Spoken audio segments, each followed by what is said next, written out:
I'm attempting to create a new world record, the longest time in which one has written a short story every day. I'm doing this to raise funds for my trip to Costa Rica with Camp International, where I will help facilitate local infrastructure, learn how to scuba dive, and use my experience to report on the need for climate conservationism. The GoFundMe link is in the description and in my bio, so if you enjoy my writing, please do make a donation, however small. 3. Memory. The man of shadow swarmed the castle's base, alone, a singular soldier amidst a searing white universe. The castle was close, closer than ever, shrouded in the same onyx of his mist-like body. He pressed on, tugging in breath after breath.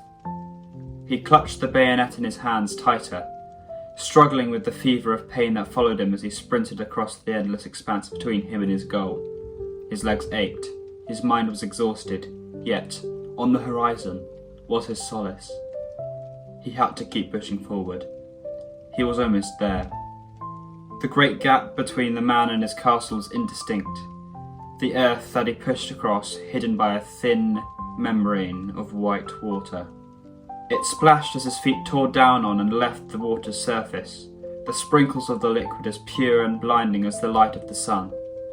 It was dappled by a rainbow, glorious and bright, but what lay beneath the surface was never revealed to the man. He felt it, however, beneath his shadowy boots. A kind of mould, the type that was sticky and grimy enough to attach itself to the soles of his feet. As he ran, he felt a distant weakness begin to build up in his hands, as if they were unsupported. Why? Why would they be unsupported? He looked down at his hands, briefly stopping. Black mist filled them, but nothing else should have been in them. So why did it feel like something was missing from them?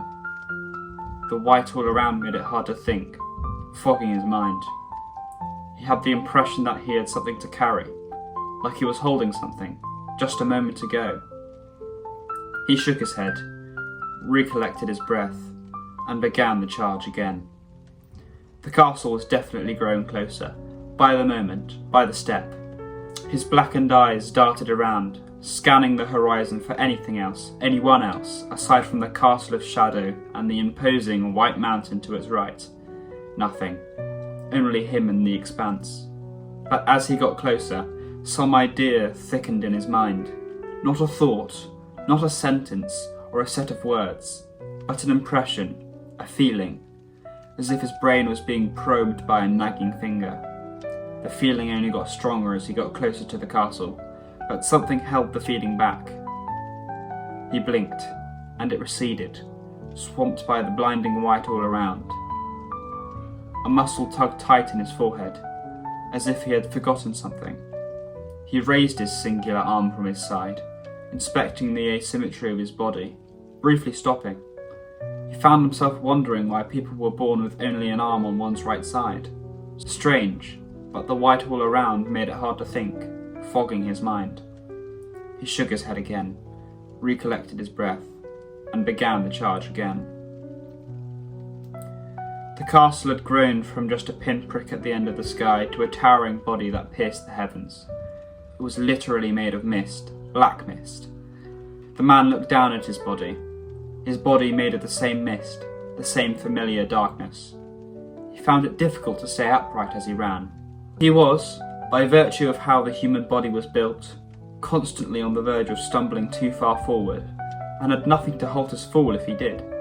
But the man's eyebrows furrowed, and he slowed, briefly stopping.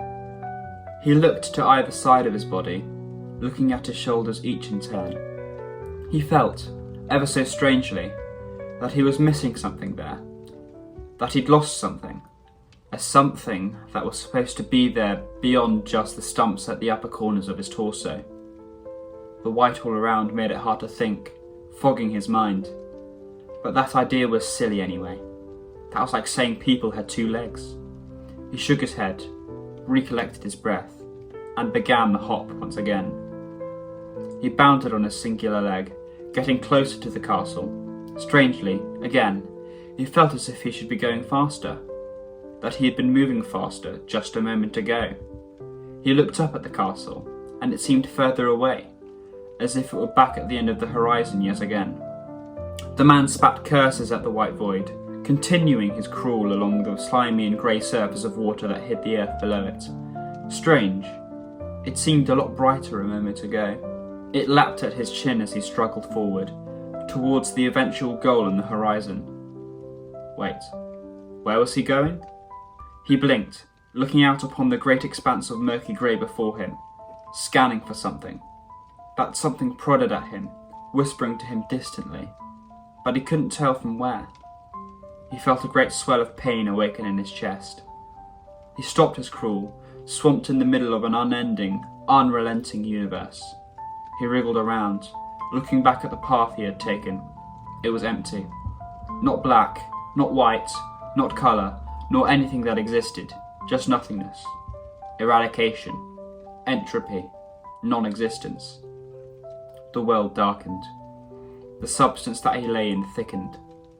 And a figure walked up to him, out of the non-existence. A figure, built with the same misty black building blocks that he was built of too. It walked up to him, bending down, smiling.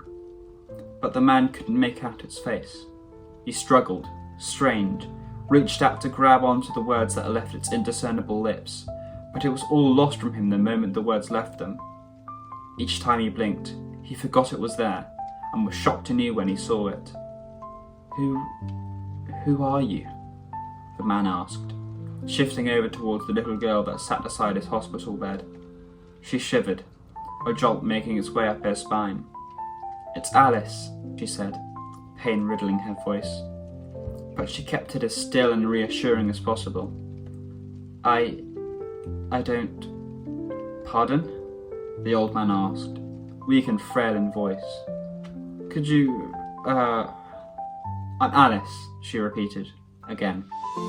His eyes were traced onto her, utter confusion flooding them. A small twitch of his brow, a small tugging at the corner of his wrinkled lips. His breath caught, and he coughed. Pardon? Alice took hold of the man's hand, clutching it as tight as she would dare. I'm your... she began. Pausing, she took in a short breath. I'm Alice. I've popped in to say hello. Oh, how kind. But he said it as if it were a question, unsure. Sorry, who are you? Again.